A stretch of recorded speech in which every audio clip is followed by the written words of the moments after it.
विधानसभा आगरे अनेक लोकंक गहली लागिथाए।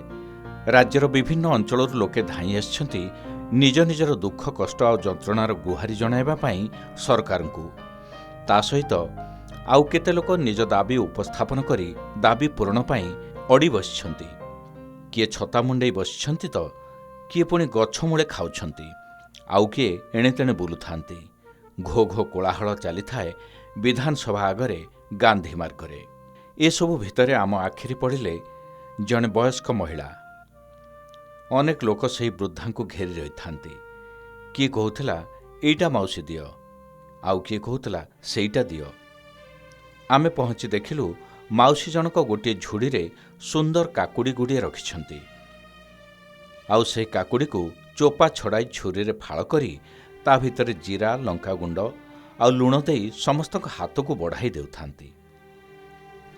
आमे पचारू माउसी आपण एठी ए बयस रे व्यवसाय करुछंती आसिकी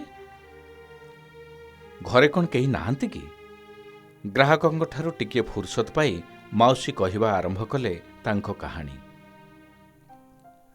नाटी तांकर त्रिवेणी, घर गंजाम जिले रे। बाहा होई सासु घर को आसीथिले जे आउ केबे गोड़ बाहर करनथिले बाहरकू।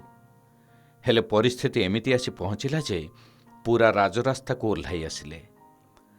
सासु आ स्वामी पई रास्तार बसी एसबू बिक्री करी परिवार प्रतिपोषण करती। स्वामी और सासु रोगरे पड़ी घरे बंदी भली अवस्था थिले। सेमानक चिकित्सा पई खर्च भार तुलाइबा को बोझ मुंडाइले त्रिवेणी। अनेक वर्ष हेलाणी एई भली व्यवसाय करी चिकित्सा करी चलिले स्वामी और सासुंकर। प्रथमे स्वामी आखि बुझीदेले, आउ 1.5 वर्ष तले सासु भी चलीगले। शेषरे एबे एही काकुड़ी व्यवसाय करी पेट पोषुछंती। खाली सेतिकी नुहे, या भितरे 2 झियों को बाहा देई सारिछंती। निजर गोटिए बोली पुओ को वर्तमान डिप्लोमा पाठ पढ़ाउछंती।